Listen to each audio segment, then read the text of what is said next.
acá. Bueno, están todos viendo mi pantalla, ¿verdad? ¿Están viendo la presentación? Bien. Bueno, antes que nada, gracias a todos por estar acá nuevamente.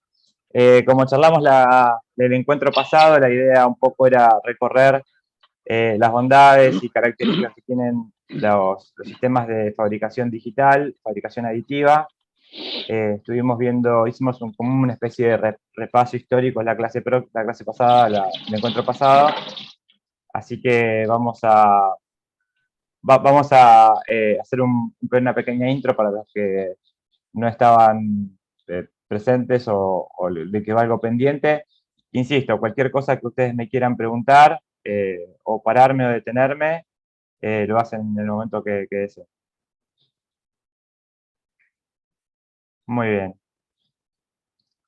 Bueno, yo le llamo repaso porque soy docente, así que le llamo una revisión a lo que habíamos hablado en la clase pasada. Bueno, habíamos hecho una clara diferencia en lo que eran sistemas sustractivos y aditivos. Había quedado claro el hecho de que la adición de material era un sistema que realmente ayudaba mucho, más allá del ahorro de material y la fabricación específica. También era un optimizador y una forma muy interesante de empezar a generar nuevas formas. Y estuvimos hablando mucho de sistemas de impresión aditivo por polímeros, por plásticos. Hoy vamos a ver algún otro más.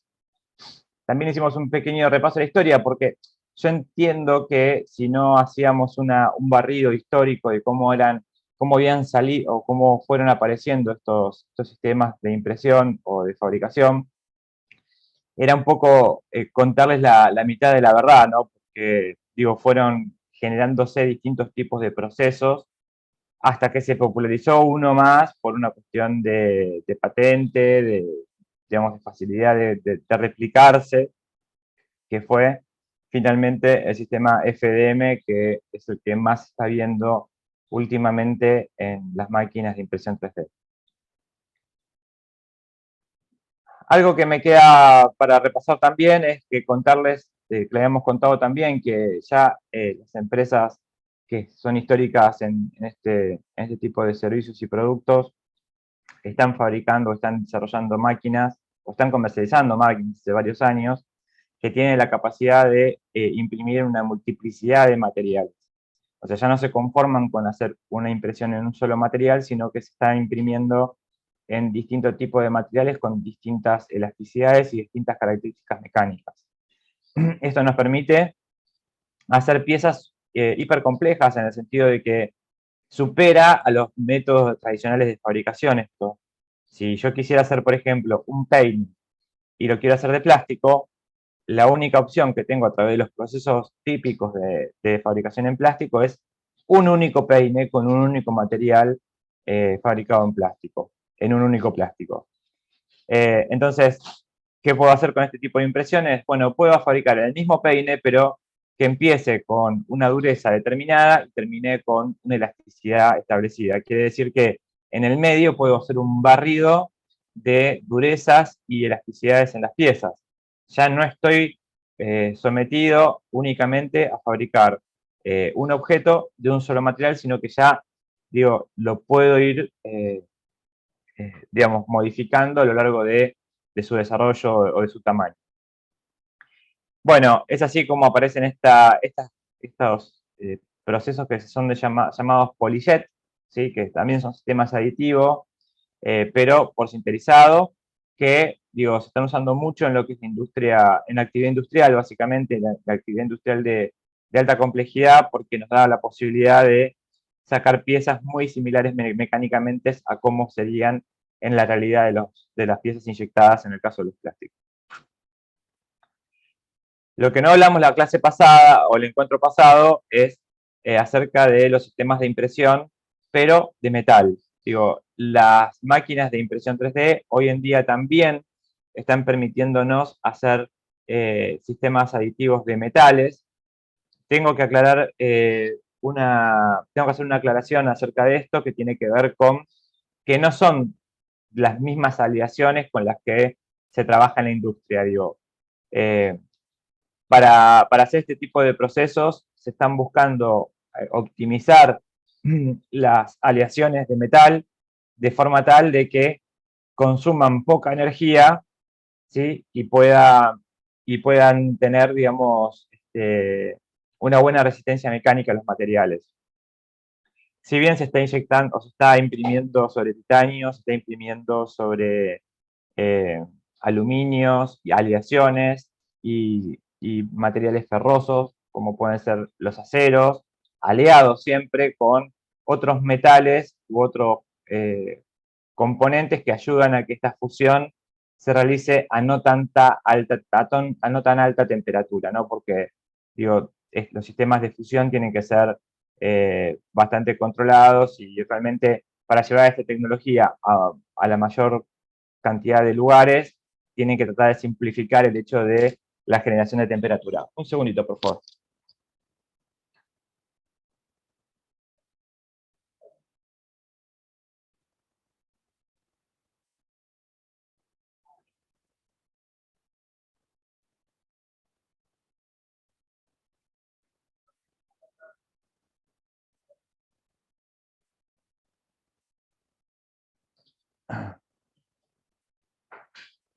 Ahí está.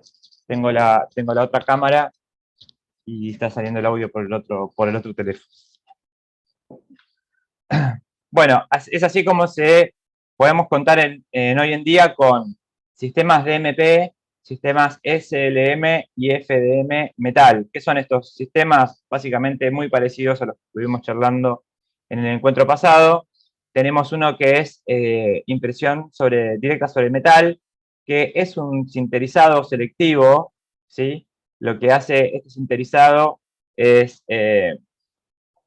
ir fusionando partícula a partícula. Ahora vamos a ver un video acerca de esto, como lo hacía el SLS con el polímero, hasta obtener una pieza totalmente conformada.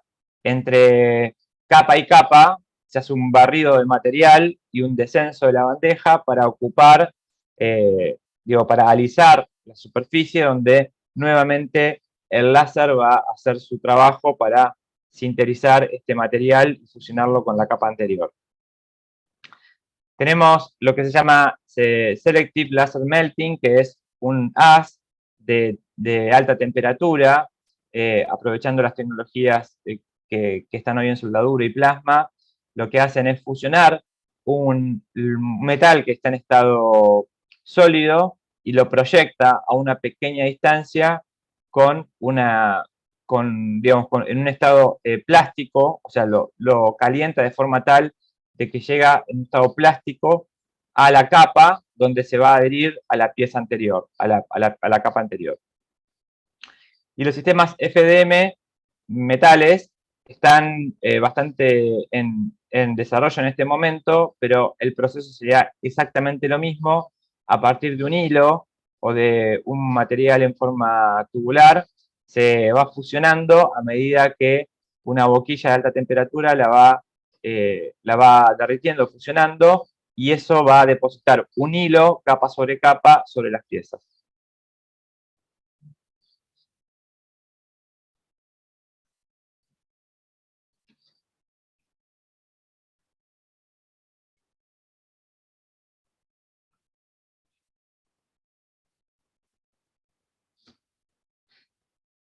No sé si sale el audio.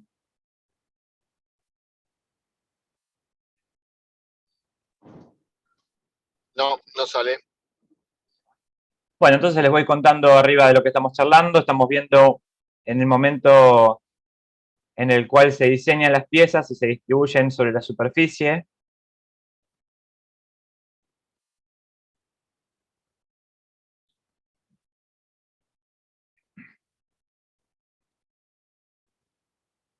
Ahora estamos viendo justamente el proceso donde ese haz de láser se concentra en un punto sobre esta cama de polvo metálico que va sinterizando punto por punto toda esa capa de material que se va fusionando sobre la anterior. Ahí tenemos un pequeño esquema Se hace obviamente sobre una atmósfera inerte, esto con un gas inerte.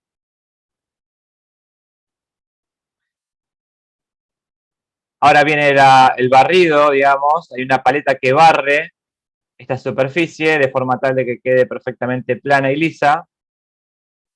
Y nuevamente el láser sinteriza esa capa, ¿no? Ahí vemos en una cámara rápida cómo se va sinterizando toda la superficie. Y ahí viene el barredor que carga nuevamente toda la superficie con nuevo material, una nueva capa de material. Obviamente, entre capa y capa, esta batea baja el espesor de capa que está buscando para el próximo barrido.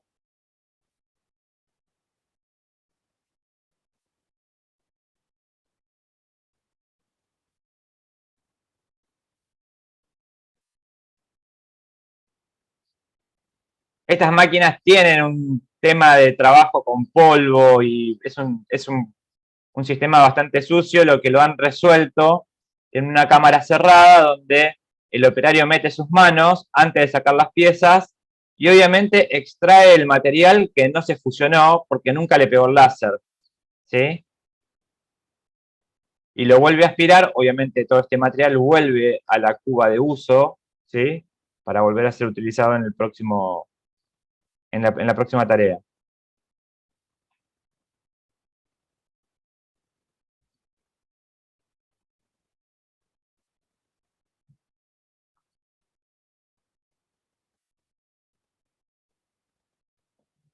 Bueno, ven, ahí tienen distintos componentes, aluminio, titanio.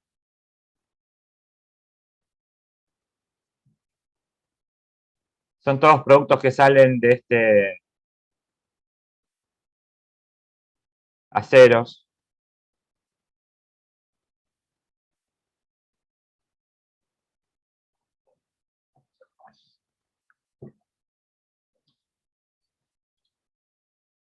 Bueno, es interesante, digo, para los que quieran meterse en los canales de impresión 3D y demás, hay un montón de información disponible. No los quiero aturdir con tanta información para quienes quieren dar los primeros pasos. Digo, es interesante que conozcan todo este tipo de cosas y saber que hay mucho más como para analizar y ver y que las tecnologías todavía, como contaba la vez pasada, están muy incipientes y siguen a pasos agigantados, digo, trayendo mejoras y nuevas propuestas, ¿no? De máquinas más prácticas, más rápidas y con mayor versatilidad.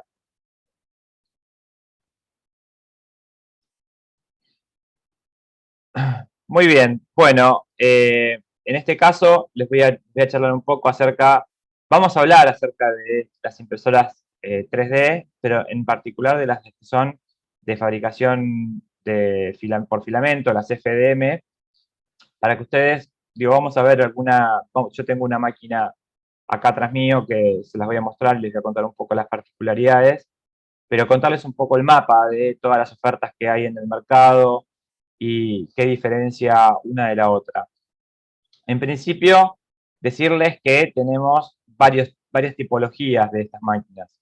Yo les presento en este caso tres, que son las cartesianas, porque se miden en ejes X, Y, Z, las que son tipo delta, ¿sí? Que son un sistema de brazos que articulan como para imprimir. Ahora les voy a buscar algún video para compartirles, para que vean cómo imprime una delta, que es una máquina mucho más rápida, pero tiene desplazamientos laterales mucho más chicos, ¿sí? Entonces, dependiendo de lo que yo esté fabricando, dibujando o imprimiendo, es mejor para algún tipo de productos que otros. Por ejemplo, si ustedes me dicen, en mi fábrica o en mi empresa yo imprimo botellas. Yo les recomendaría en ese caso que una cartesiana es adecuada para ese tipo de piezas. ¿Por qué? Porque las botellas tienen poca sección y mucha altura. Entonces, las máquinas cartesianas, como tienen poco desplazamiento horizontal en el plano XY, pero son rápidas, construyen mucho más rápido lo que puede ser un elemento tubular como puede ser una botella. Ahora bien, si ustedes me dicen, no, yo diseño carcasas para electrodomésticos o piezas plásticas grandes, bueno, las opciones son las cartesianas tradicionales, que se desplazan en ejes X, Y y Z, pero lo hacen, digo, en mayores superficies y quizás con algún poco mejor de precisión. Ahora, ¿qué diferencia entre una cartesiana abierta y una cerrada? Bueno, un poco lo charlamos la vez anterior. El hecho de las máquinas cartesianas abiertas versus las cerradas tienen que ver con que estamos fusionando un material. Quiere decir que estamos entregándole temperatura a un material. Este material, digo, se va a enfriar dependiendo de muchos factores, algunos que son propios del material, que es la capacidad de dispersión que tiene de la temperatura, y otros que tienen que ver con el medio donde se imprime. No es lo mismo que yo esté imprimiendo, por ejemplo, en el sur, en pleno invierno, donde las temperaturas promedio bajan de la temperatura de los 20 grados, por ejemplo, o que esté imprimiendo en el norte en una fecha de verano, por ejemplo, no sé, a 30 grados de temperatura. ¿Y qué tiene que ver esto? Tiene que ver que los materiales, como por ejemplo el PLA, se fusionan a una determinada temperatura, 190, 195 grados, y si yo estoy con un rango exterior de temperatura muy bajo, lo que puede producir es un enfriamiento prematuro, y si hay enfriamiento prematuro, la capa que sigue no se va a adherir a la siguiente, ¿sí? La capa posterior no se va a adherir a la que proyecta nuevamente. Entonces, nos puede traer problemas de adhesión entre capa y capa, por ejemplo. Y si por el caso contrario yo estoy imprimiendo en un lugar donde hay mucha temperatura, quizás se pueden dar deformaciones porque no termina de enfriar nunca el material. Entonces, la diferencia básicamente radica entre las abiertas y las cerradas, que en las cerradas se puede controlar mucho mejor la temperatura. ¿Sí? En las abiertas estamos bastante a la deriva en el sentido de que tenemos que controlar el proceso. ¿Y cómo lo controlamos? Bueno, imprimiendo más rápido o imprimiendo más lento, quizás, ¿no? Si yo no quiero que se me enfríe la capa anterior, trataré de imprimir a una velocidad mayor, de forma tal de que cuando pase nuevamente por ese punto, el material aún no se haya enfriado totalmente. Y en el caso de altas temperaturas, bueno, imprimiré un poco más lento para dar espacio y tiempo para que esa capa se vaya enfriando un poco antes de seguir imprimiendo arriba y que no se me colapse la pieza por deformación. Algunas otras características tienen que ver con las cantidades de ejes que tienen las máquinas y los desplazamientos de cada una. Bueno, quedó claro entonces acá arriba que tenemos lo que son conformación de máquinas abiertas y por debajo tenemos lo que son las máquinas cerradas, ¿verdad? Se llaman cerradas, ¿por qué? Porque tienen sistemas, una carcasa que controla, digo, que permite que la temperatura que se genera ahí adentro no se disipe con tanta rapidez. Digo, y en el caso de otras máquinas, perdón que me extienda, y en el caso de otras máquinas, hay sistemas que tienen específicamente de calefactores que mantienen la temperatura controlada. Quiere decir que van calentando y enfriando como si fueran un artefacto de calefacción y cortan, ¿sí? Cuando llegan a la temperatura deseada de la cámara y reactivan cuando la temperatura está bajando. Esas son máquinas un poco más complejas, más caras, pero aseguran digamos, una productividad de la máquina muy alta. Y no se dan todos los materiales, digo, hay materiales como puede ser el PLA, que es bastante dócil en ese sentido, y también se puede dar, por ejemplo, materiales como puede ser el ABS, que tiene una capacidad de enfriamiento muy rápida, y si no imprimo capa sobre capa, se puede dar lo que se denomina un decapado, ¿no? Una rotura de la adhesividad entre las capas. Bueno, y en base a los movimientos de la máquina, también vamos a tener otra tipología de productos. Van a haber máquinas que se mueven, por ejemplo, vamos a ponernos de acuerdo en la simbología. En el plano, en lo que es la mesa de impresión, tenemos el movimiento de en X y en Y. ¿Está bien? Eso es lo que se desplaza en un plano, la máquina, pero también tenemos el eje Z. El eje Z es la altura de la pieza. Entonces, en este caso vamos a tener que la mesa se mueve en el eje Y, que el cabezal se mueve en el eje X, pero el cabezal también se mueve en el eje Z. Entonces, la mesa se va a mover para atrás y para adelante, y el cabezal se va a mover de izquierda a derecha y hacia arriba y hacia abajo. Todos estos movimientos están controlados con lo que se denominan motores stepper o paso a paso, que tienen la capacidad de controlar angularmente en forma muy precisa lo que se desplaza. Entonces, una gran característica de las máquinas para mejorar su precisión tiene que ver con qué tipo de motores paso a paso o qué graduación o qué precisión tienen estos motores paso a paso.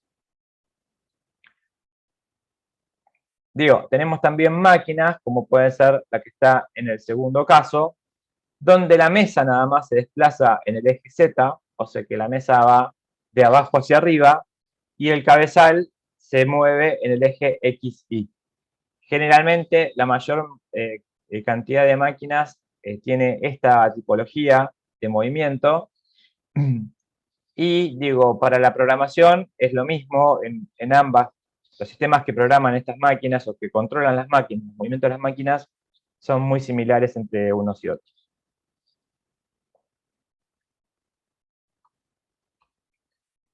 Bueno, ¿alguna consulta acerca de esto? ¿Tienen, o puedo continuar?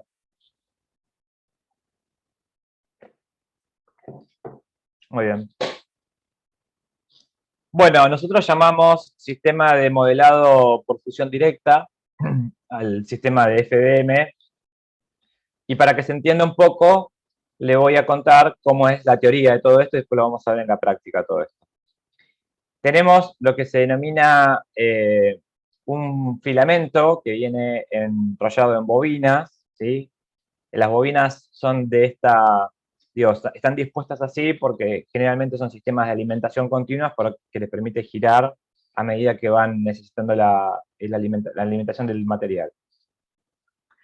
Después tiene con un sistema de avance, que son ni más ni menos que dos rodillos que obligan al rollo de material a avanzar hasta llegar a un espacio de alta temperatura, un espacio caliente, donde está la resistencia, que lo fusiona, ¿sí?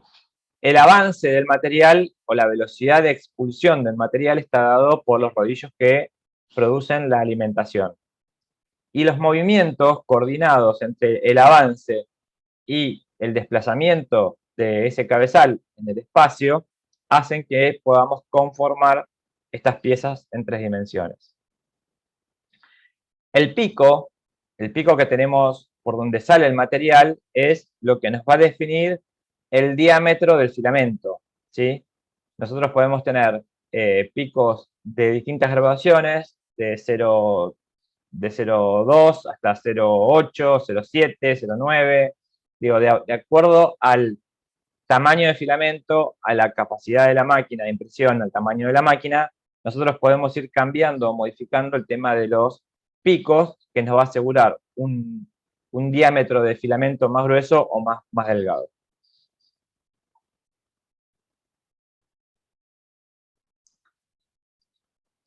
Muy bien, vamos a ir entonces un poco a lo que es el desarrollo de los archivos 3D, ¿no? Los archivos 3D, habíamos convenido que son la fuente de la información para las impresoras 3D.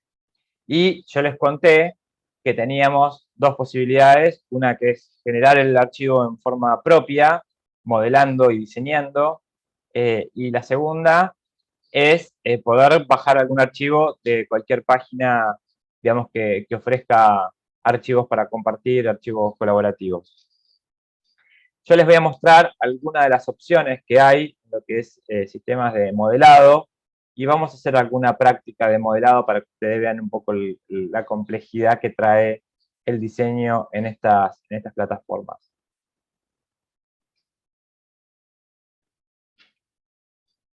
Tenemos acá algunas de las principales marcas que ofrecen servicios o sistemas de dibujo en 3 dimensiones. Tenemos, por ejemplo, Autodesk, que es el padre de AutoCAD, tenemos la familia de SolidWorks, tenemos programas que se dieron inicialmente web, quiere decir que uno los puede correr en forma web y gratuita, por ejemplo el SketchUp el SketchUp es este programa de aquí, tiene en una página un programa que se puede ejecutar online y uno puede modelar en forma directa. Ahora lo vamos a ver porque lo tengo abierto para que ustedes lo vean. Después Rhinoceros es una empresa que hace muchos años que está trabajando en lo que es modelado 3D. Hay algunas diferencias entre SolidWorks y Rhinoceros que tienen que ver con la parametrización de los objetos. Ahora les voy a contar qué es un poco. Tenemos también para lo que es modelado de superficies, para lo que es modelado más artístico o más de animación o de detalles, lo que puede ser la familia de 3D Max o Maya, Blender, Cinema 4D, digo, hay un montón de posibilidades en la web. Seguramente si ustedes tienen la necesidad de empezar a dibujar, yo les recomendaría que empiecen con algún programa online. Hay muchos tutoriales en línea como para empezar a modelar y los primeros pasos. Lo que les puedo adelantar es que todos los programas que estamos analizando tienen mínimamente el mismo proceso de diseño. Quiere decir que cambian un poco las estrategias para hacer el dibujo de piezas, pero las partes básicas son siempre las mismas. Digo, tenemos herramientas de dibujo y tenemos herramientas para generar volúmenes o piezas volumétricas. Acá, obviamente, lo que nosotros necesitamos sacar de estos programas es un archivo en un formato que lo habíamos visto la vez pasada, que se llama STL, que es un formato universal, para que después lo podamos introducir a un programa específico que se llaman slicers, que nos van a permitir hacer la fragmentación de capa de todas las piezas. Bueno, yo les presento el que más uso. El que más uso se llama SolidWorks, que lo uso para lo que es diseño mecánico. Ahí tenemos una pieza que estaba dibujando y tenemos de la mano izquierda todo lo que son las operaciones que yo fui haciendo para diseñar esta pieza. Lo que tiene de bueno este programa es que yo modificando cualquiera de estas operaciones que hice previamente, automáticamente la pieza se modifica. Quiere decir que hay un parámetro que yo tengo que modificar y que ese parámetro puede estar atado o no a todos los posteriores, pero si yo lo puedo modificar y lo modifico en este árbol, se va a modificar en forma de cascada hacia abajo y me va a actualizar la pieza en forma completa. ¿Por qué es esto? Porque antiguamente se dibujaba una pieza, y hay algunos programas que todavía lo siguen haciendo, se dibujaba una pieza y si se quería modificar había que rediseñarla completamente de nuevo porque no estaban estos parámetros previos que yo podía ir modificando. ¿Sí? Entonces, con la aparición de los programas paramétricos se agilizó mucho también el tema del dibujo, más el dibujo industrial, porque yo modificando parámetros puedo modificar las características de las piezas sin necesidad de dibujarlas completamente nuevamente. Les propongo una tarea. Vamos a dibujar una pieza cualquiera. Yo les voy a dibujar al menos en dos plataformas. Se las voy a dibujar en SolidWorks y se las voy a dibujar como es, en Rhinoceros. Así que vamos con eso a ver cómo resulta. Voy a dejar de compartir un segundo para compartir la pantalla completa. A ver.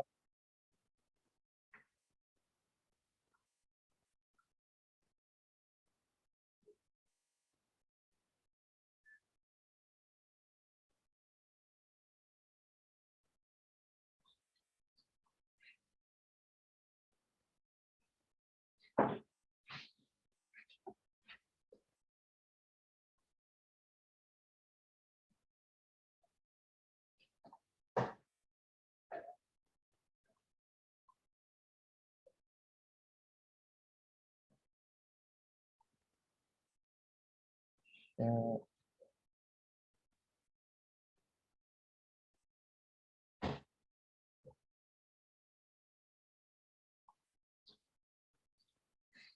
Bueno, les voy a presentar, este es el SolidWorks. Eh, lo voy a achicar un poquito, así puedo ver las herramientas de arriba. Ahí. ¿Se está viendo? Perdón, si alguien me puede dar el ok. Sí, Martín, se ve perfecto. Bueno. Sí, sí, perfecto. Bueno, les voy a mostrar. Primero, para dibujar una pieza, este programa tiene la capacidad de dibujar piezas, ensamblajes o dibujos técnicos, planos, serían esto. Para obtener, obviamente, un ensamblaje hay que tener varias piezas. Y para tener un dibujo tengo que tener formalizada una pieza. Yo voy a elegir la fabricación o diseño de una pieza. El programa directamente me va a llevar a un espacio de dibujo donde se ven los planos de trabajo, ¿sí? Que son, ellos los llaman planos alzado, lateral y planta. Si hacemos una simetría con lo que es una impresora 3D, estamos ni más ni menos que dibujando los mismos planos que nos va a leer una impresora 3D. Entonces, es ahí donde empiezan a empatizar los programas con la impresión 3D, ¿no? Digo, en la impresora 3D tenemos un plano XY, un XY, un YZ, un ZX, que son ni más ni menos por donde se va a desplazar el cabezal de impresión. Nosotros vamos a dibujar en este momento, vamos a seleccionar el plano de planta para dibujar. Para empezar a dibujar hay que hacer lo que se denomina un croquis, que es ni más ni menos que un dibujo lineal, lo que queremos fabricar. Yo voy a empezar dibujando sin ninguna medida todavía, y le voy a decir a este dibujo lineal que se extrude, digamos, que se haga volumen en una determinada medida, que por ahora la vamos a poner en 15 milímetros. Entonces, ya tenemos nuestra primera parte de la pieza. Y acuérdense que mi idea de dibujo tenía que hacer una especie de dibujecito que tenía dos tipos de cuello, para lo que voy a seguir dibujando sobre esta misma pieza con un sistema de referencia automático, y voy a tratar de extrudar nuevamente una pieza de estas características, ¿no? Ahora, me quedó una pieza maciza. Yo tengo la posibilidad en estos programas de también ver cortes parciales, ver si está relleno o está vacío, si es una superficie o si es un volumen. Y una vez que entiendo de que todo esto es un volumen, digo, bueno, lo que me faltaba dibujar a esta pieza era una...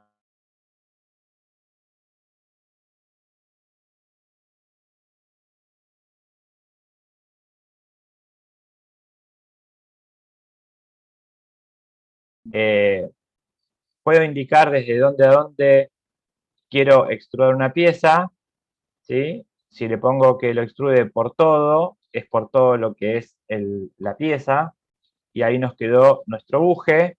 Si quiero hacer una especie de chaflán perimetral,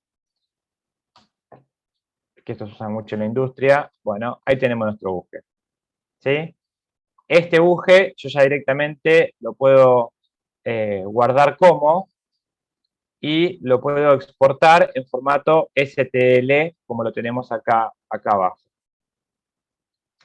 Pero antes de hacer esto, quiero mostrarles las bondades del proceso. Si bien recuerdo, yo tenía que dibujar, lo tengo anotado igual, tenía que dibujar un buje que tenía en su parte más grande 28 milímetros. Entonces, lo que yo les contaba es que yo puedo volver a la operación donde hice mi primer dibujo, mi primer sketch, mi primer croquis, que no tiene ninguna medida, y acotarlo de la medida que corresponda. Creo que eran 28 milímetros la medida que necesitaba. Entonces, ahora sí, estoy dibujando en función de una escala paramétrica y medida, por lo tanto, voy a empezar a dibujar con mayor precisión. Y esa parte del cuello estaba extrudada o estaba volumetrizada en, bueno, ven que van cambiando las cosas, ¿no? Pero en creo que eran 5 milímetros en vez de 15. Entonces lo puedo modificar.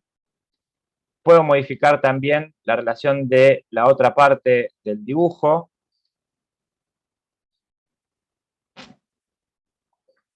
Que el cuello medía 16 milímetros y se extendía, creo que 11. Entonces voy, selecciono la herramienta de medición, le pongo 23 milímetros y le digo que lo desarrolle en 11 milímetros para arriba.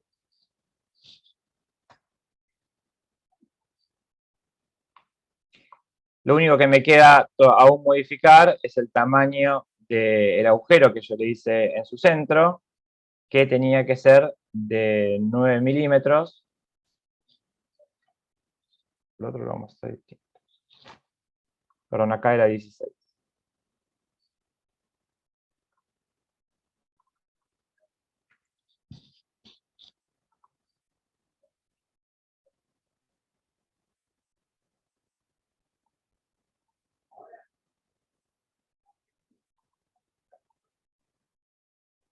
Bueno, ahí me borró todo porque obviamente estaba mucho más grande de lo que necesitaba. Tiene que ser de 9 milímetros.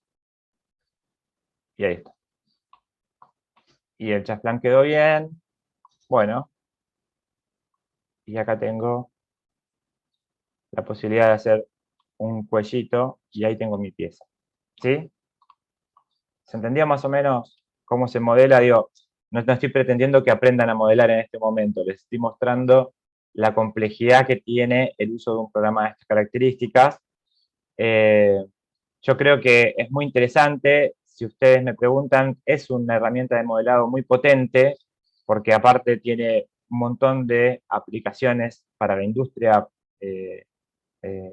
para distintos tipos de ramas de industria. Digo, uno puede diseñar piezas de plástico, piezas metalúrgicas, piezas eléctricas o tendidos eléctricos, circuitos eléctricos. SolidWorks realmente es una herramienta muy fuerte, al igual que programas como pueden ser, no sé, Solid Edge, CATIA, que tienen más o menos la misma matriz de trabajo y que nos permiten hacer piezas muy, muy interesantes. Bueno, tenemos la pieza, tenemos nuestro archivo que lo podemos guardar como un archivo nativo de SolidWorks o lo podemos guardar como lo que nos interesa, que es un archivo .stl. ¿Está bien? Entonces vamos a guardar como. Vean ustedes que da un montón de posibilidades para salvarlo este archivo y lo voy a guardar en el escritorio, así lo vemos después. Le vamos a poner seminario buje 1 y lo guardamos como STL. Si ustedes van a la parte de opciones del guardado, van a tener como varias opciones para también modificar. No los voy a volver loco, pero generalmente ustedes tienen definiciones de esa pieza en STL que se llaman rápidas, de alta calidad y personalizadas, ¿no? ¿Y qué tiene que ver esto? Tiene que ver con que el modelo en STL genera todo una superficie de triángulos, ¿sí? Que cuanto más definición yo le doy a esos triángulos, más chiquitos son. Entonces, puede hacer cambios de curvatura construyendo esas superficies con más pequeños cuadraditos, triangulitos.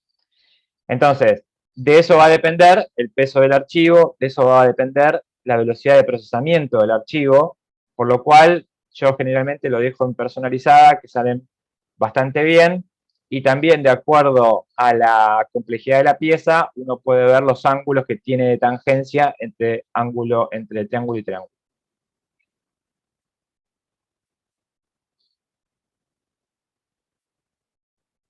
Bueno, este es uno de los programas.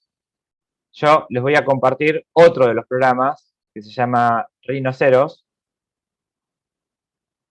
A ver.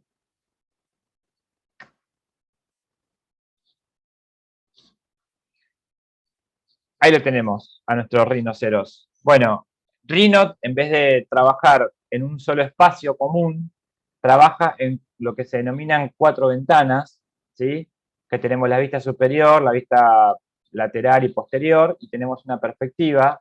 Generalmente uno puede trabajar en cualquiera de estas vistas, de acuerdo a cómo ve, digamos, la pieza, puede trabajarla en la perspectiva y la va acomodando de acuerdo a lo que necesita, con el clic derecho.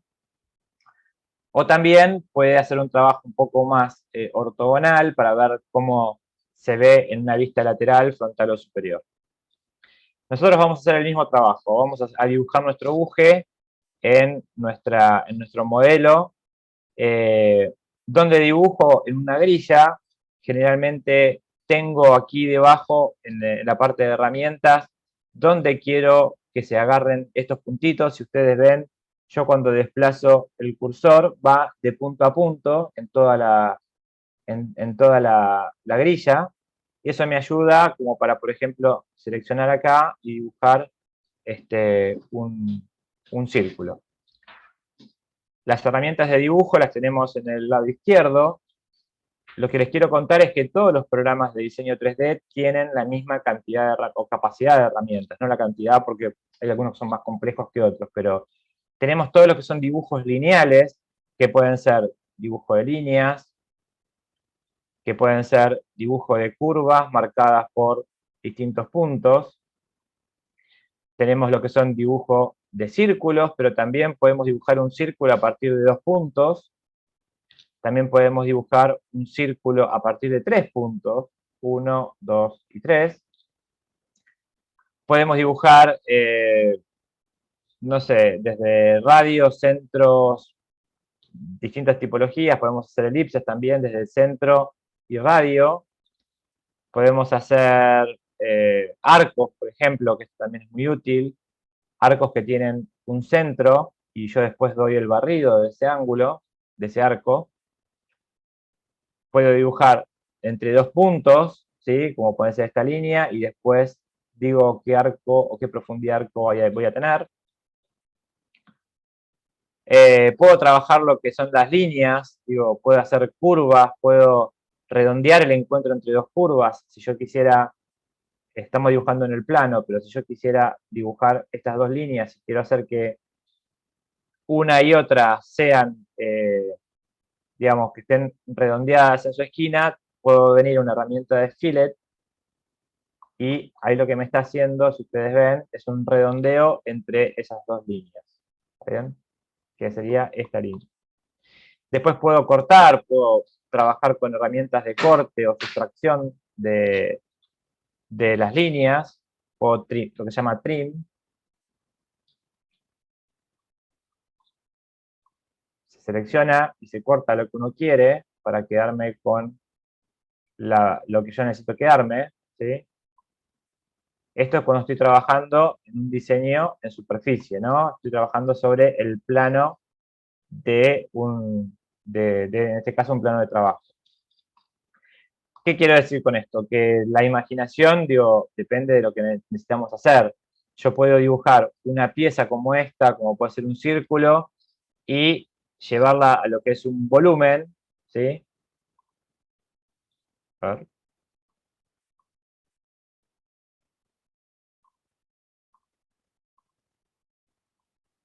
Y puedo dibujar un cilindro, por ejemplo. Puedo, esta misma línea que yo dibujé en planta, la puedo hacer crecer o extrudar, ¿sí?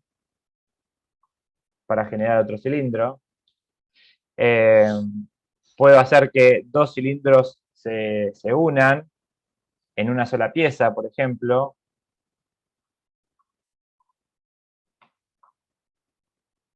¿Ven? Ahí están unidos entre ambas. Puedo trabajar, digo, sacándole un cilindro a otro cilindro. Puedo hacer lo que se llaman sustracciones booleanas, ¿sí? Para quedarme con una sola pieza.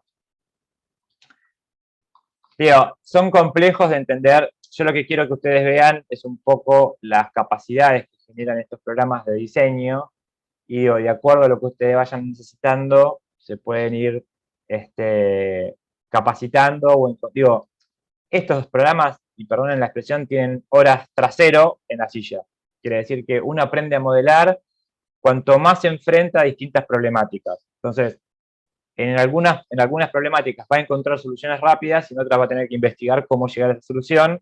Investigar esa solución tiene que ver investigar las herramientas que te da el mismo programa, pero en definitiva, digo, es todo capital para seguir modelando y perfeccionándose en la tarea del modelado. Bueno, para no irnos muy atrás, yo les voy a dibujar lo que habíamos dibujado en el otro programa para que ustedes vean la diferencia. En este caso yo no tengo posibilidad de ponerle una... sí lo puedo medir, por ejemplo, con una herramienta de medición. Puedo medir el diámetro de esta pieza, ¿sí? Pero no la puedo modificar también, ¿sí? Así. La puedo deformar. Pero si yo quiero dibujar sobre parámetros ya establecidos, lo que me conviene es directamente incorporar la medida que estoy necesitando. Ven que yo fijé el centro, todavía no hice el segundo clic para decirle hasta dónde. Teníamos un diámetro de 28 en esta figura, entonces directamente yo le pongo 28 y me va a aparecer en la parte superior, aquí arriba, ¿sí? Que dice diámetro 24, puedo cambiarlo a que sea un radio, pero yo le voy a indicar que sea 28. Apretando Enter directamente, ya quedó conformada esta pieza, y si yo la quiero medir, van a ver que tiene diámetro 28. ¿Está bien? ¿Podría haber hecho esto y después extrudarla, llevarla a lo que es un volumen? Sí, podría haberlo hecho. Digo, porque ahora lo que necesito darle es la altura, que van a ser 5 milímetros, ¿sí?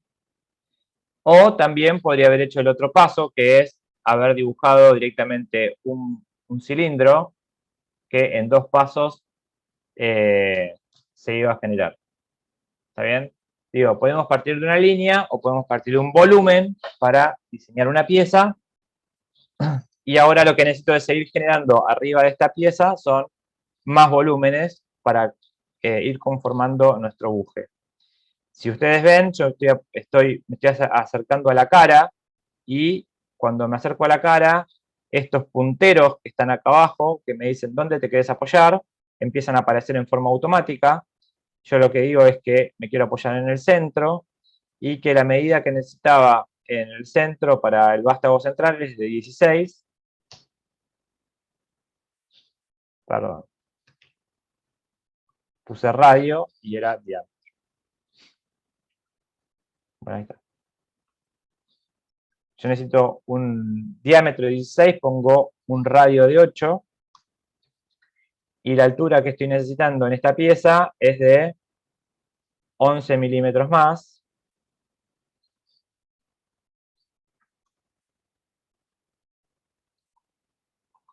Y ahí me quedó conformado el buje. Obviamente todavía me falta ¿qué? Me falta el agujero. Entonces, ese agujero lo puedo hacer directamente sustrayendo a la pieza una figura.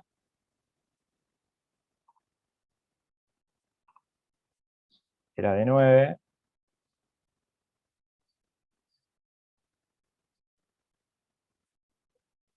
Diámetro 9.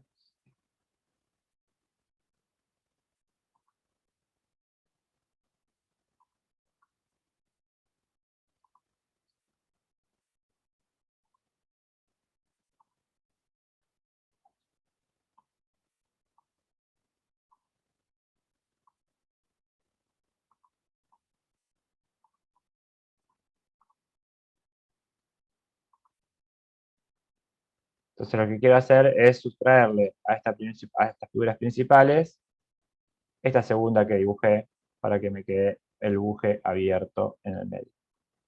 ¿Está bien? Si yo voy a chequear las dimensiones, ahí veo que tengo 9 milímetros y en la parte de abajo tengo 28 milímetros. También puedo hacer algunas operaciones de biselado o chaflanado en las superficies.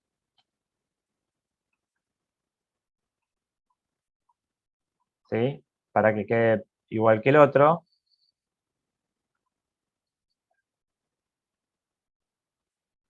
Por ejemplo, le vamos a poner un redondeo, ¿sí? Entre una cara y la otra. Con un clic derecho lo puedo hacer de nuevo. Ahí está. Y si no, un chaflanado.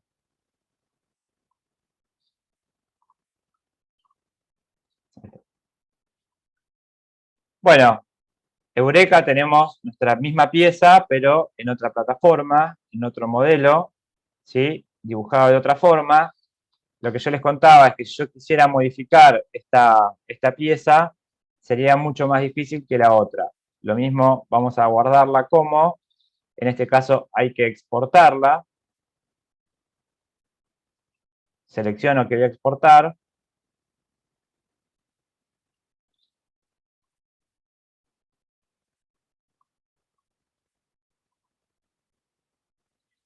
Y cuando la exporto, tengo que buscar la opción STL. ¿Está bien? Que acá ustedes ven la referencia que dice estereolitografía. Y lo vamos a guardar en el escritorio también. Y le vamos a poner seminario Buje 2.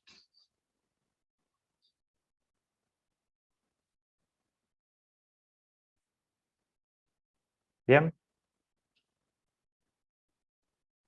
Muy bien. Bueno, tenemos nuestro buje, tenemos nuestra pieza dibujada. Déjenme retomar un poquito. Ahí estamos.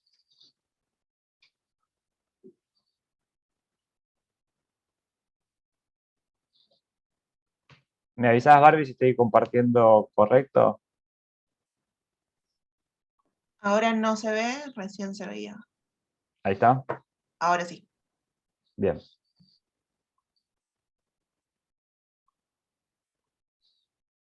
Muy bien. Perdonen que me perdí un poco con el PowerPoint.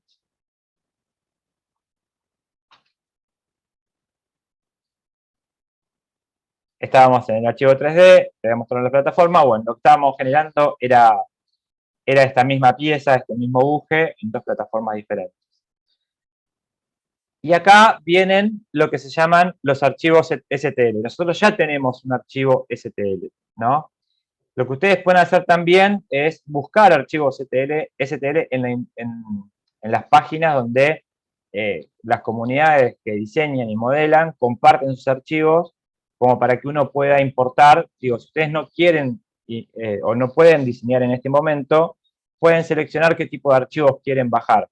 Yo les recomiendo que se unan a la comunidad de Thingiverse, que es una página muy interesante donde van a encontrar lo que se les ocurra. Realmente lo que se les ocurra. Si quieren hacer una figura, si quieren hacer algún sistema, hay cosas muy novedosas que publican todos los usuarios todo el tiempo. Una de las características es compartir lo que hacen. Ahí les comparto la página, por ejemplo. Vean ustedes, todo esto son piezas que van compartiendo los usuarios, no sé, desde un soporte para un calibre, anillos, armas o modelos, soportes, macetas, vehículos, sistemas modulares. Digo, lo que ustedes busquen, tienen cosas muy populares en los últimos 7 días, como pueden ser cierres de puertas, administradores de dulces para los envases. Hay mucha figura de acción, mucha figura, digamos, de Marvel y todo ese tipo de cosas. Generadores eólicos, mucha maquetería, pequeños elementos, dibujos. Digo, la verdad, pueden encontrar lo que se les ocurra. No sé, si yo quisiera poner acá avión, vean ustedes, tienen modelos de aviones que vuelan, modelos de estáticos, digo, y todo esto lo pueden bajar en forma muy sencilla, porque directamente van al elemento y tienen un apartado que dice Download all files, que son todas las los archivos que componen este elemento. Bueno, digo, lo guardan en su escritorio y lo que les va a obtener, si ustedes van a la carpeta, van a ver que dice STL, ¿no? Estos archivos son archivos de STL. Insisto, agéndensela si quieren, digamos, incursionar en la impresión 3D. Es una buena fuente de elementos para empezar a practicar y empezar a meterse de a poco sin modelar todavía en 3 dimensiones. Pero es sumamente interesante. Hay un montón más, hay un montón más de plataformas que dan archivos gratis para compartir y son muy interesantes también para utilizarlos.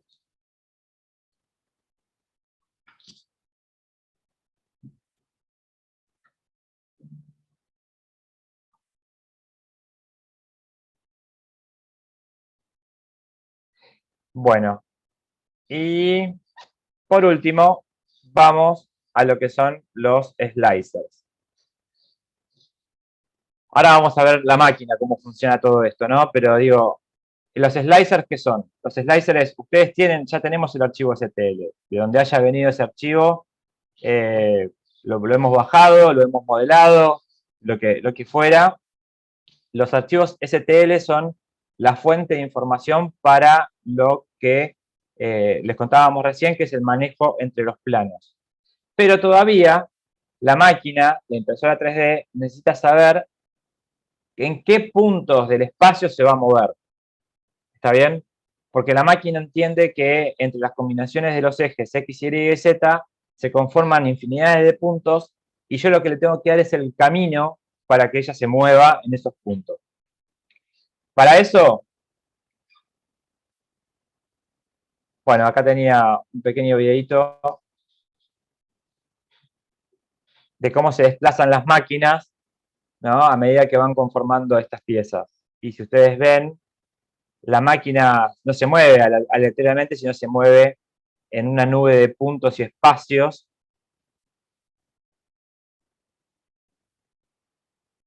¿Sí? Que están perfectamente determinados y alineados.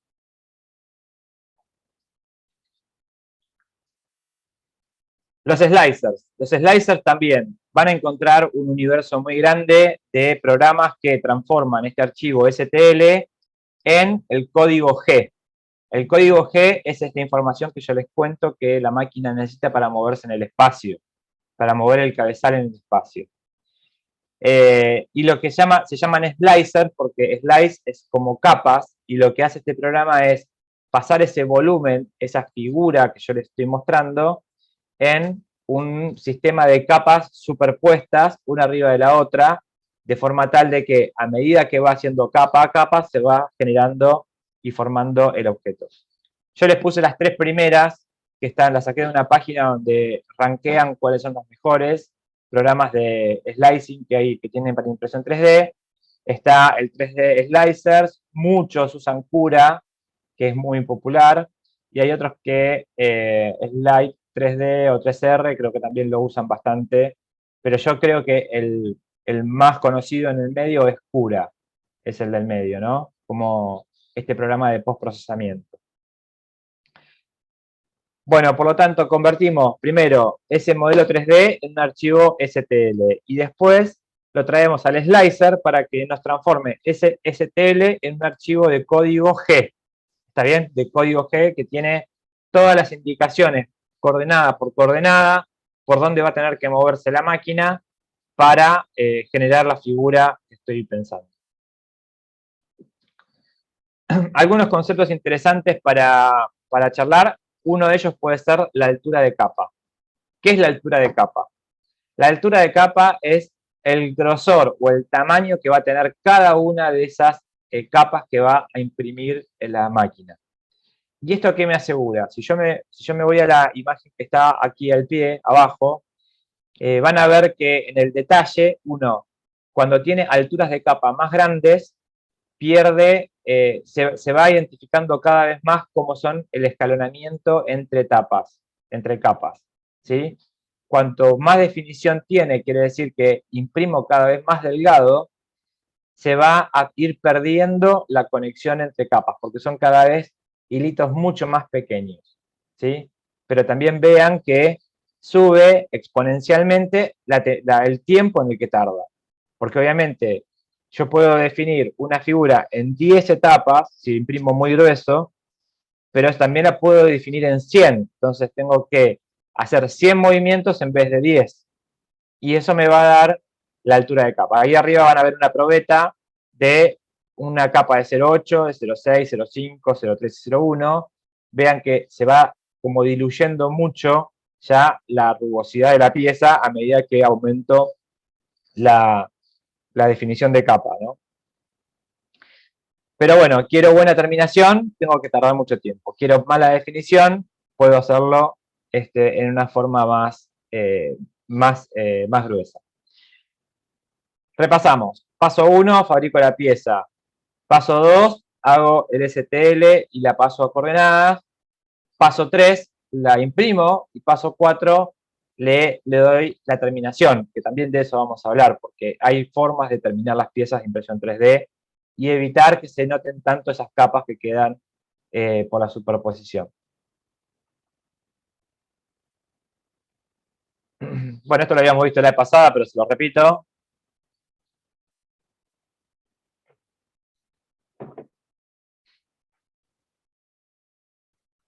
Con el chanchito diseñado, lo divido en capas, en el slicing.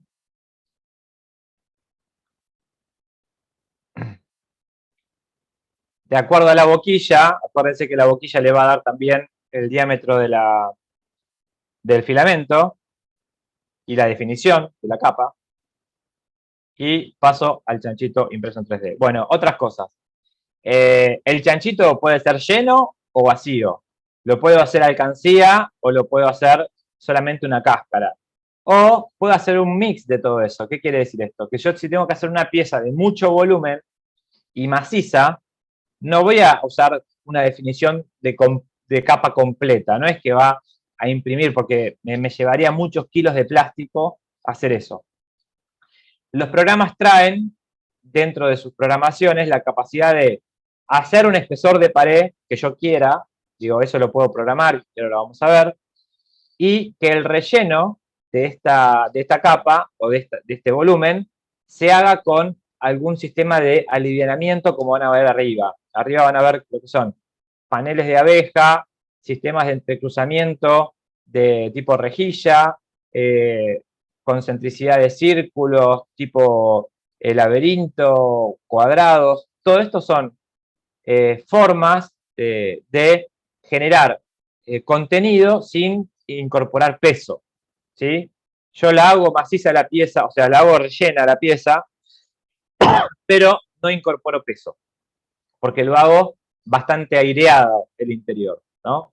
Lo que sí puedo programar es el espesor que va a tener la pared del producto, de la pieza. Acuérdense, tener una pieza maciza asegura una uniformidad, un funcionamiento mecánico mucho mejor, pero también gasta más material y mucho más pesado, ¿no? Y los soportes son todos, hay piezas que, por ejemplo, si las quiero imprimir, la máquina debería imprimir en el aire, porque no tiene lugar donde apoyarse. Por ejemplo, si vemos el primer caso, en el primer caso yo voy construyendo capa a capa, ¿sí? Una pieza, y a medida que voy avanzando en altura, también avanzo gradualmente en ancho. Entonces, esto es como una pared de ladrillo. Yo puedo poner un ladrillo y dejo saliendo un ladrillito, una porción del ladrillo nuevo.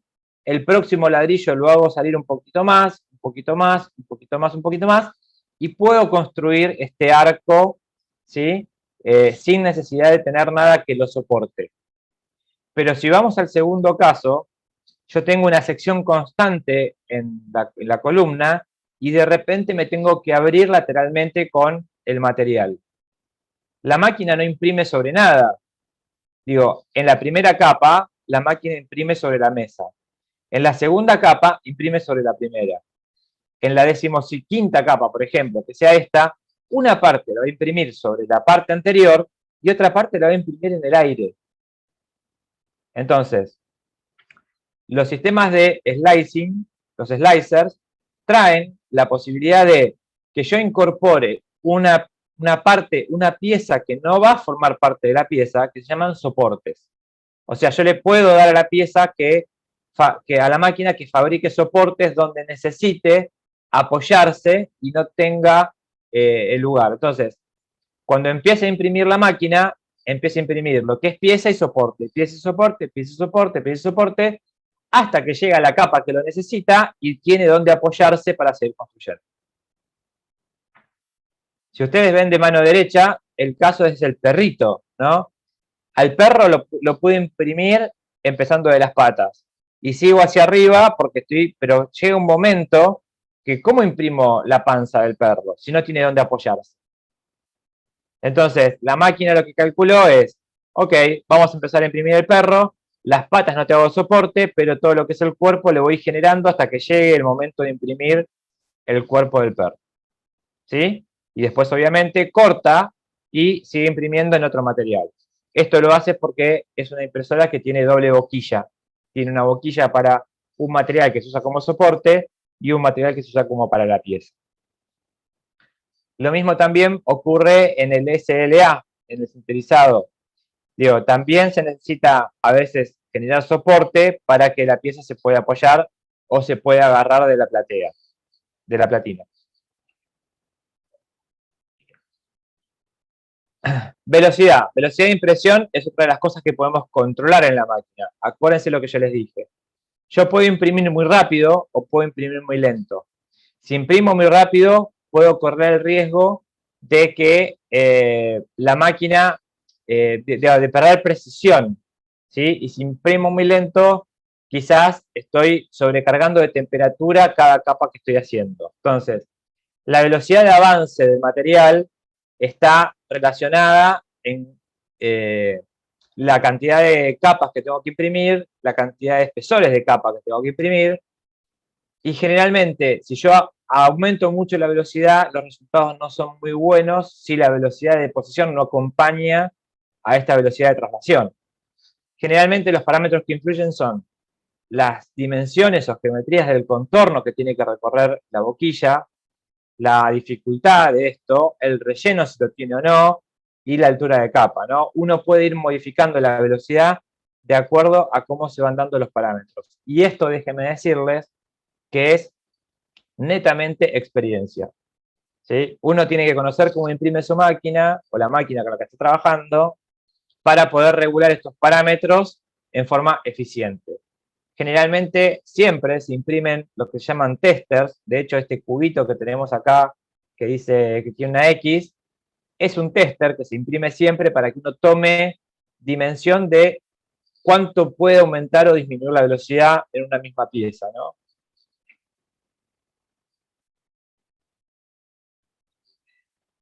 Y yo les dije, el cuarto paso y final era la terminación de la pieza. ¿Y por qué? Si ustedes ven el búho que está de derecha, se nota cómo están las capas superpuestas una sobre otra. Y si ustedes ven el búho que está sobre la izquierda, no lo están viendo. Y es porque a las piezas de impresión 3D se las puede tratar con determinados procesos que pueden ser baños en acetona, o pinturas, o recubrimientos, lo mismo también para lijado, se pueden lijar las superficies, de forma tal de esconder un poco este registro del proceso, ¿no? Que son estas capas superpuestas unas sobre otras. Si ustedes ven, arriba también tenemos una especie de ardillita que uno puede decir, bueno, uno puede lograr mejores superficies si imprime con menor altura de capa, eso lo sabemos. También, digo, si no es suficiente, por más altura de capa chiquita que le pongamos, podemos procesarlo metiéndolo en baos de acetona, por ejemplo, para lo que es el ABS, y en alcohol isopropílico para algunos tipos de PLA que también se dejan disolver, y ojo, si lo dejo mucho tiempo, pierdo la pieza. Entonces se lo pinta o se lo deja en un espacio, digamos, húmedo con ese gas del mismo alcohol o de la misma acetona, para que ese gas vaya fundiendo la superficie de las piezas hasta darle una terminación un poco más suave. Y obviamente abajo tenemos a la persona que está lijando, porque digamos, la terminación mecánica con lija es muy común en la impresión 3D. Si uno quiere hacer un prototipo un poco más ajustado a la realidad, un poco más realista, tiene la posibilidad de lijar, tiene la posibilidad de pintar con pinturas autonivelantes que van a dejar una superficie mucho mejor detallada, digamos. Me quedo acá y vamos al slicer.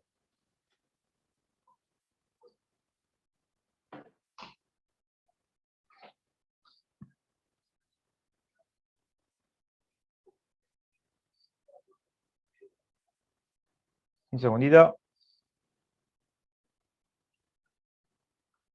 Esto.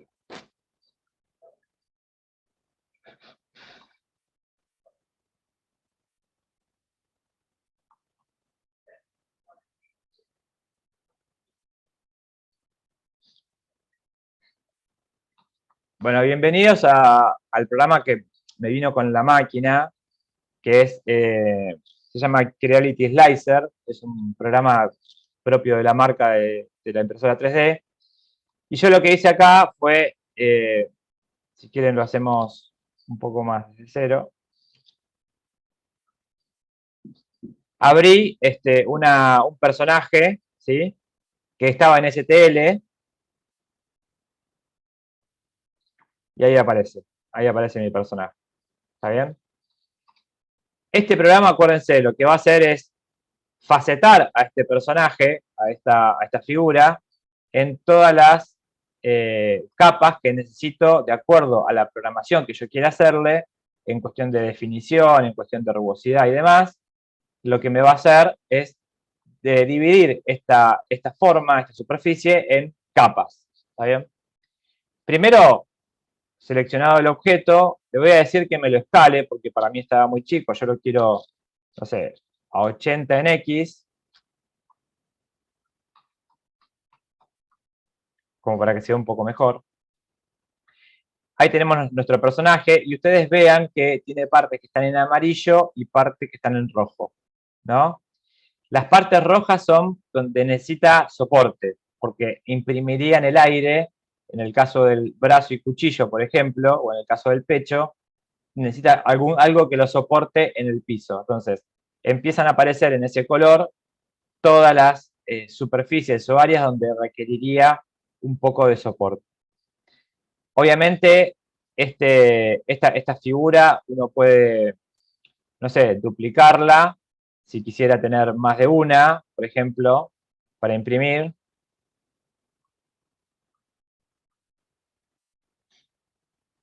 ¿Sí?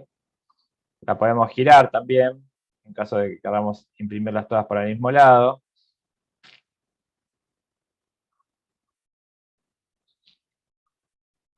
No son muy ágiles para mover, pero bueno, no importa. Ahí tenemos. Podemos repetirlas, podemos invertirlas, digo, las puedo girar también. Y ustedes vean que cuando las giro a las piezas, nosotros porque la estamos viendo en una situación normal, pero vean ustedes, si yo quisiera imprimirla así, vean dónde necesito soporte. En todas las partes que no tocan, que no tienen lugar de apoyo plano sobre la superficie. ¿Ven cómo cambia el color rojo respecto de una de otra? Me está mostrando que necesita soporte en otros espacios. La estrategia de impresión va a depender de qué es lo que quiero yo mejorar, porque donde apoyan los soportes generalmente no se obtienen buenas terminaciones. Entonces, si a mí lo que me interesa es la cara frontal de la figura, bueno, quizás mi estrategia de impresión tiene que ser imprimirla invertida, como está acá, ¿sí?, que me va a dejar toda esta superficie mucho mejor terminada que la parte posterior, por ejemplo. ¿Está bien?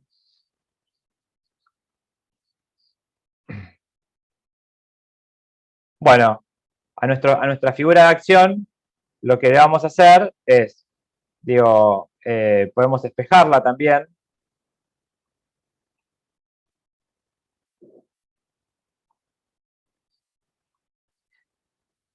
Perdón, está medio lenta la máquina. Ahí está. La podemos ubicar. Esto es todo el área que yo tengo disponible de trabajo. Y acá tengo el 00 de la máquina. Tengo lugares para visualizarlo, ¿sí? De todas las perspectivas. Se puede mover, se puede desplazar.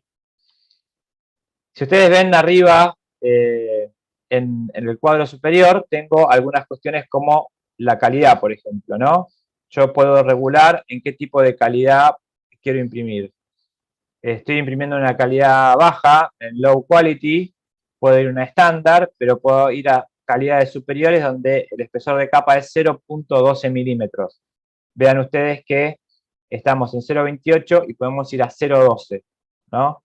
Obviamente esto lo que me va a hacer es imprimir más rápido o más lento, o me va a dejar mejores terminaciones en la superficie o menos terminaciones buenas en la superficie. Todas estas máquinas, todos estos programas traen formas de personalizar todo esto, ¿no? No me voy a meter en cada una de las opciones porque son bastante largas, pero puedo personalizar la calidad, puedo personalizar shell, significa escudo, puedo personalizar el espesor de capa que yo quiero en la figura y lo que va a quedar adentro va a ser el relleno. Puedo ver el relleno, que es el infill, ¿sí?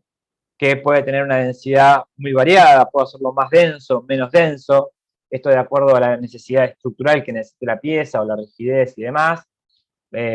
Puedo imprimir en forma cúbica, zigzag, cruz, grilla, líneas, todas esas versiones que veíamos antes de los rellenos y soportes, ¿no? Puedo regular el material. Acuérdense que hay temperaturas que son, o seteos de material que son bastante estándar para los materiales, pero cada fabricante aconseja una temperatura en particular. Quizás se diferencian de algunos grados entre uno y otro, pero uno puede regular no solamente la temperatura de la pieza, perdón, del material, sino también la temperatura de la cama, que es donde se va a apoyar la impresión 3D. Puedo regular la temperatura, ¿sí? Puedo diferenciar, si quiero regular la temperatura de impresión, la velocidad de impresión, la velocidad de relleno y la velocidad de las paredes exteriores de la pieza. Los movimientos, los desplazamientos que tenga la máquina, en qué velocidad los puedo hacer.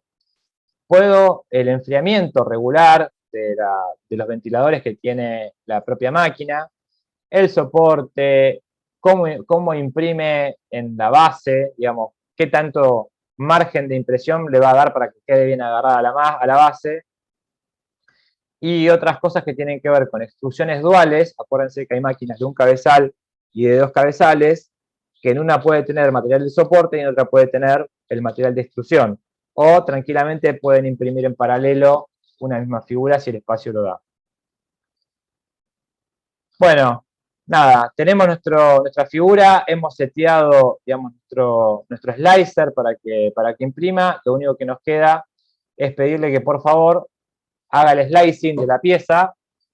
Está pensando en este momento y está intentando segmentar esta pieza en la cantidad de capas necesarias para poder imprimir.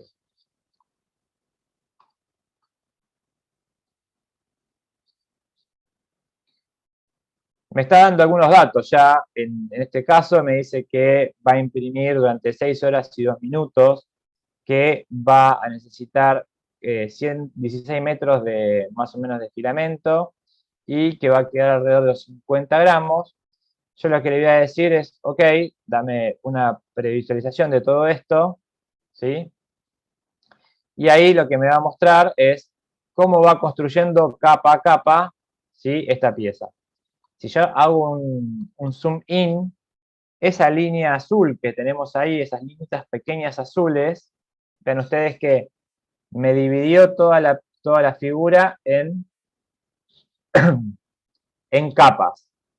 Esas líneas azules que se ven es la trayectoria que va a hacer el cabezal para llegar de un punto al otro. Si ustedes ven el interior, hay como costillas que son el relleno, ¿sí? Ahí se ven perfecta las costillas, que son el relleno que va a evitar que colapse el interior y aparte estructure la pieza. ¿Está bien?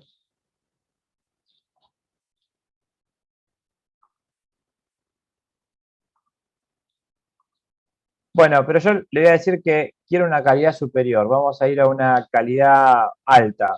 Y le voy a pedir que lo procese de nuevo.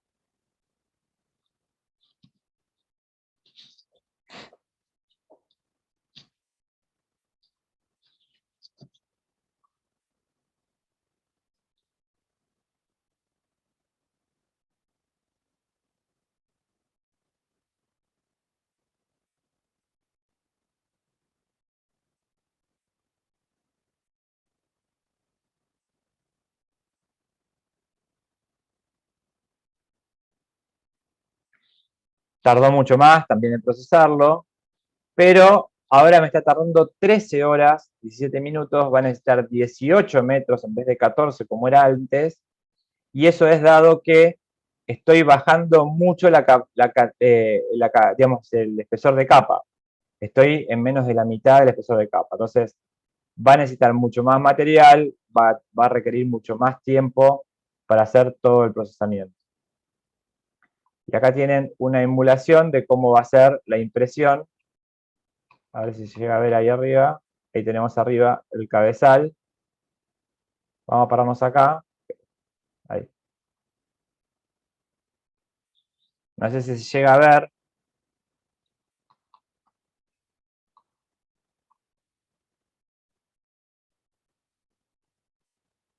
Cómo está emulando todo el movimiento del cabezal para la generación de la figura.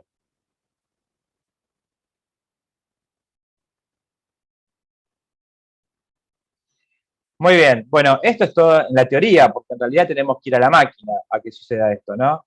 Entonces lo que vamos a hacer es guardar este archivo, lo vamos a guardar en nuestra memoria, en nuestra tarjeta de memoria, y lo vamos a poner ahí, Bandit, se va a llamar.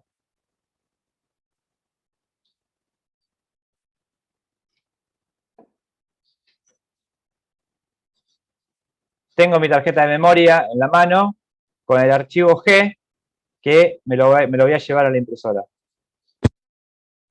Ustedes ven que hay una máquina, ahí estoy yo como Martín, hay un segundo usuario. Hagan clic sobre ello para que ustedes vean lo que yo voy a mostrar ahora.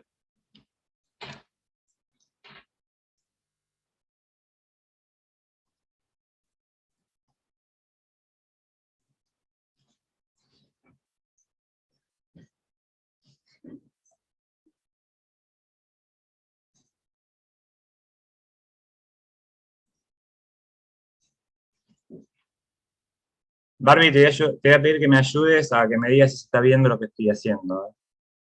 Dale.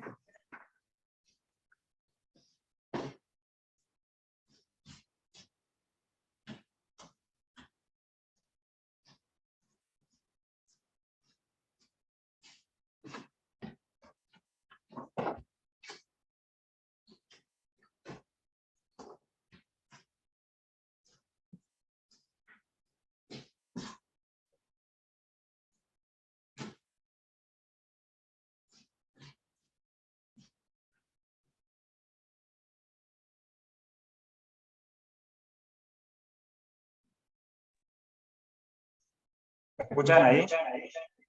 Sí, se Sí. escucha. Bueno, esta es mi impresora 3D, es una modelo Creality, es una bastante rara en el sentido de que es una impresora que se llama semiabierta. ¿Por qué? porque tiene una estructura cerrada por unos plásticos laterales, pero la parte superior es abierta, ¿sí? Es una gran contra que tiene esta máquina de no ser totalmente cerrada. Pero la idea es que permite, digamos, hacer piezas muy interesantes en tamaño, porque tiene un área de trabajo que es de 29, 28, y puede imprimir hasta una figura de 31 de alto. Para que ustedes vean una relación, ahí tienen una pieza que se imprimió, digamos, con esta máquina. Es una impresora cartesiana porque tiene sistemas de eje, ahí se ven los ejes, tanto los verticales como el plato horizontal, ¿sí? Y tiene una interfaz digital, que es una pantallita, en donde me muestran algunas condiciones que pueden ser de impresión, de seteo y una configuración.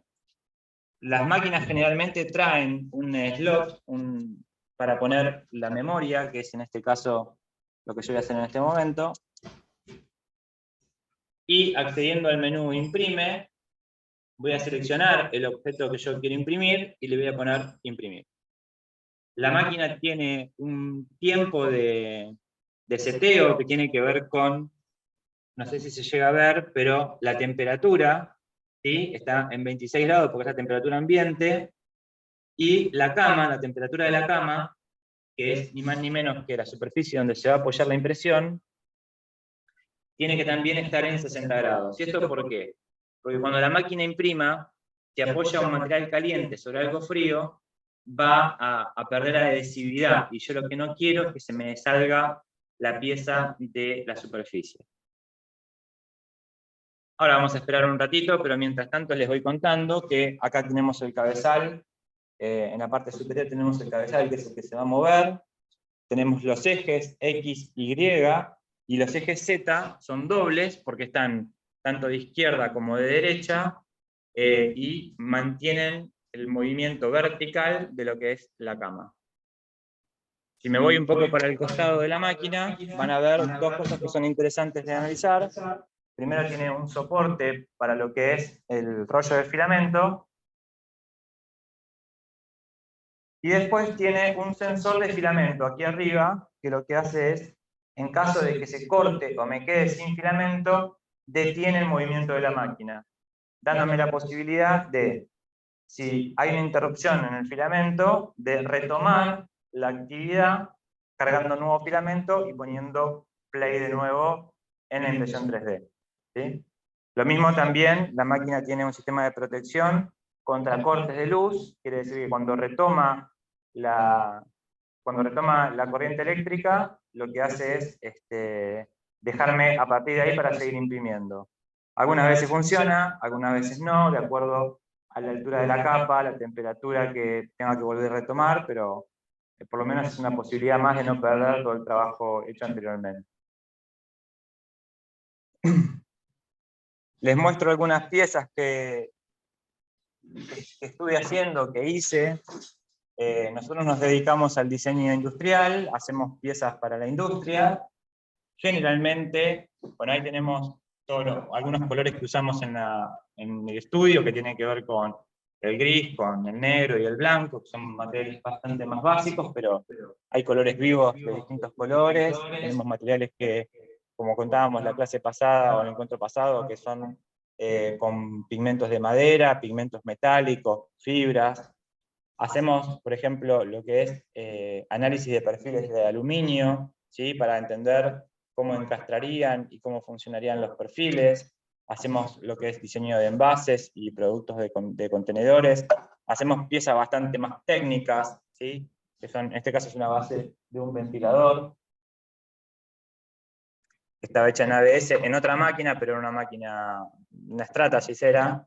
Bueno, piezas todas hechas en PLA, y ustedes vean que también hacemos piezas muy pequeñitas, ¿sí? Estos son módulos de enchufes, que tienen detalles muy, muy pequeñitos, ¿sí? Espesores de pared muy finitos, y se pueden imprimir sin ningún problema.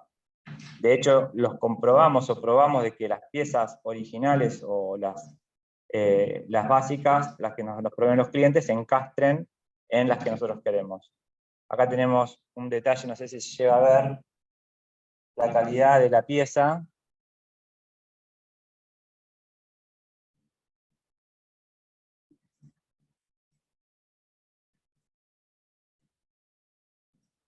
Esto está hecho en un espesor de capa de 0,16, es una de las mejores terminaciones que tiene esta máquina. Pero vean ustedes que acá tenemos una especie de contenedor que está hecho en un espesor de menos de 1 milímetro y la máquina lo imprimió sin ningún problema con una muy buena definición. Bueno, algunas cuestiones que tenían que ver con la máquina para que ustedes vieran por lo menos la mía, la propia, con la cual se trabaja. Y ahora lo que les voy a mostrar es, si me da un poquito de tiempo, ya está llegando la temperatura de trabajo. No sé si se ve.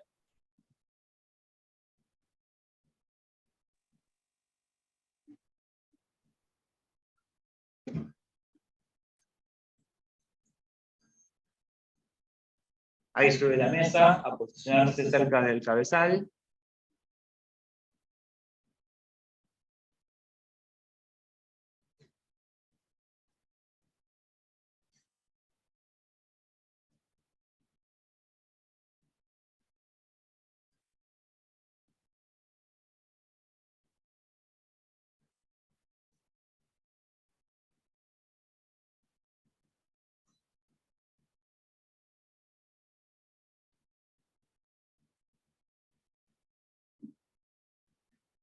Va a ser una primera descarga de material que lo imprime en el lateral para probar que fluya todo bien. Ahí está haciendo la descarga.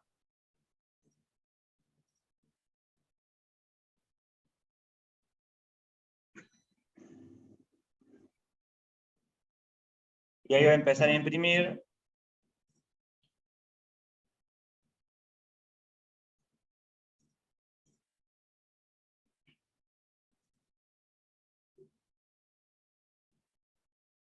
Las primeras líneas, que es donde va a estar apoyada la figura más adelante. Ahí ven el tipo de desplazamiento cartesiano que tiene la máquina. Termina de imprimir la primera capa y va a descender la mesa para la próxima capa. Los sistemas de desplazamiento son a través de correas dentadas, tiene sistema de ejes con bolas recirculantes que facilitan el movimiento.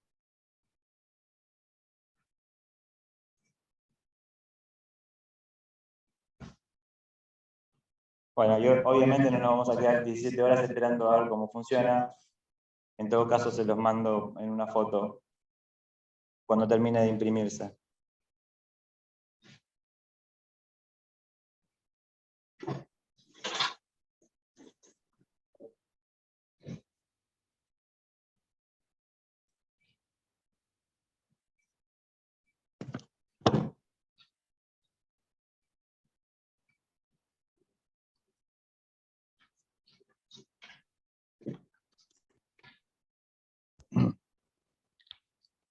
Muy bien, bueno. Me quedó pendiente de ver si me quedó pendiente algo más de mostrarles. Sí, me ha quedado pendiente algunas cosas. Digo, encontrar el material para cada producto también es un tema de análisis y de ejercicio. Martín, Digo, hay productos que pueden funcionar muy bien con PETG, algunos con ABS, otros con PLA. Digo, tienen que tratar de empezar a investigar y de acuerdo a las características de los materiales, encontrar la mejor alternativa para cada uno de estos productos, ¿no? Si queremos que esté en una posición, digamos, con un funcionamiento flexible, que sea más rígido, que sea más estructural y demás, tenemos que tratar de encontrarle el material adecuado a cada pieza que nosotros necesitamos. Martín, estás un poco con... Bueno, nada, un pequeño resumen, los principales condiciones de la impresión 3D, que no eleva el costo, la complejidad del proceso, que no necesitan ensamblaje las piezas muchas veces, que uno puede elaborar bajo demanda lo que necesita elaborar, en el sentido de que uno quiera fabricar alguna pieza. Se puede, obviamente, diversificar las series y producciones que yo quiero hacer, puedo hacerlas más grandes, más chicas, digo, así como estamos imprimiendo la figura en un tamaño determinado, podemos imprimir 20 figuras al mismo tiempo mucho más chicas. No tiene un recorte, digamos, espacial, yo he hecho piezas muy grandes, uniéndolas, pegándolas, encastrándolas entre varias piezas. Digo, necesita alguna habilidad manual en el desarrollo de los archivos, del diseño, bueno, pero eso es más que nada en la etapa de generación de las informaciones, ¿no? Son sistemas poco ruidosos, nada, se puede permitir la reproducción de piezas, sistemas. A ver, la verdad que como cierre de todo esto puedo decirles que la impresión 3D ya se adoptó en las industrias argentinas y a todos los emprendedores argentinos como un elemento de comprobación anticipada y de fabricación, ¿no? Hay piezas que todavía no pueden ser equiparadas con la inyección, hay costos que todavía no pueden ser equiparados con procesos productivos mucho más ágiles o mucho más instalados, pero sin duda la impresión 3D tiene unos grandes beneficios en el sentido de que nos permite materializar en forma rápida y concreta todas las cosas que se nos ocurra desarrollar.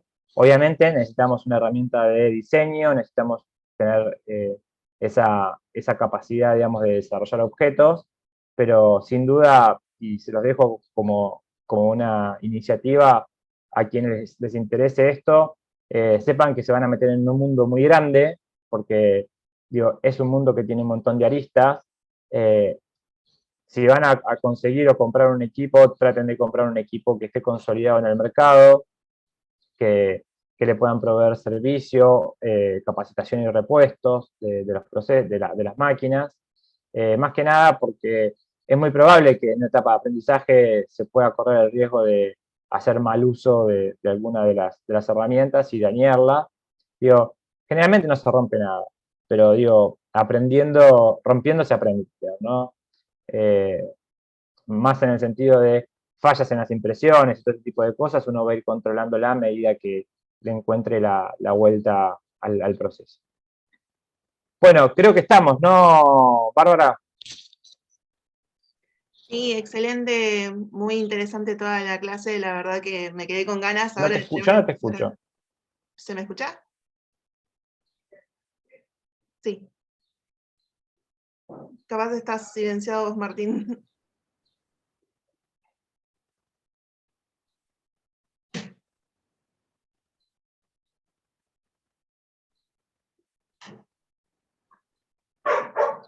Bueno, ¿alguno tiene alguna consulta? Digo, ¿quieren abrir el micrófono si hacen alguna pregunta? ¿Quedaron con algún interrogante que no haya podido responder o que haya quedado pendiente? Hola, buen día, Martín, buen día para todos y todas. Yo quisiera hacer la pregunta de, por ejemplo, si yo encuentro una imagen en internet y quiero imprimirla de esta manera de 3D, ¿se puede directamente colocarla al programa y configurarla para que quede en 3D o tiene que haber un diseñador que la haga desde cero? Tenemos que vivir de algo. Sí, no. Cuando vos querés llevar una pieza del 2D al 3D, hay todo un espacio de profundidad que hay que desarrollar, que hay que interpretar. Digo, hay algunos métodos que están interesantes conocerlos, que es, por ejemplo, el escaneo 3D. Generalmente lo que se llama ingeniería reversa es cuando vos tenés una pieza y querés copiarla o querés dibujarla para readaptarla. Entonces, podés escanear la pieza en 3D y a partir de eso construir las modificaciones o imprimirla nuevamente, ¿no? Pero de una imagen no lo puedes hacer. Tenés que hacer Ok. el volumen, ¿sí? O sea que también hay una maquinaria especial para hacer lo que es el escaneo. Y bueno, ahí sí Sí, ya estaría en 3D. exactamente. Y únicamente podés escanear objetos en 3 dimensiones, o sea, volúmenes para pasar a volumen. Ah, entendido, clarísimo. Muchas gracias. De nada. Martín, ¿alguna pregunta, duda? ¿Sugerencia, reclamo? Hola, buen día a todos. No, la verdad me encanta, se me abren interrogantes un montón. Y por ahí sí, yo no sé si recibí en alguno de los mails que nos mandaron los chicos, pero por ahí un teléfono de contacto o un link de contacto con vos o con tu estudio estaría bueno Dale. por consultas laborales o no, pero Sí, sí, la ahí verdad que me encantó esta introducción, es espectacular, muy buena. en las presentaciones que se las van a compartir las chicos del Centro PYME, está mi correo de la universidad, es martin.leguizamón@unaur.edu.ar. Si querés contactarme por ahí, cualquier duda que tengan ustedes de acá en adelante, digo, si quieren compartir alguna experiencia o algún interrogante que haya quedado pendiente, con todo gusto se lo respondo. Buenísimo. Bien, Martín. Bueno, nada, sé que Bárbara les va a compartir una encuesta de satisfacción, les pido que nos ayuden a mejorar. Esta es la primera experiencia para mí en lo que es impresión 3D, es el primer seminario que doy de impresión 3D, he dado otros, pero está bueno que nos hagan sus comentarios si queda algo pendiente para que podamos incorporar para el próximo y ayude a las próximas generaciones, sería genial. Sí, ya les Buenísimo. estoy compartiendo a cada uno por el chat. Muchísimas gracias, Martín, fue muy interesante, y muchísimas gracias a todos por participar. Como dijo Martín, todas sus opiniones nos sirven para seguir ofreciendo capacitaciones interesantes para todas las MIPYMEs, emprendimientos y la comunidad interesada en todas estas actividades. Bueno, muchas gracias. No sé si alguien más quiere decir algo, si no, los saludo hasta nuestra próxima actividad, que pronto los estaremos invitando. Bueno, gracias a todos por haber participado, un gusto tenerlos como público, y cualquier duda, insisto, me la pueden hacer sin ningún problema, que se las estoy respondiendo a la brevedad. Buenísimo. Muchas gracias. Bueno, gracias. Gracias a todos, hasta Gracias a luego. todos. Chao, hasta Chao. luego.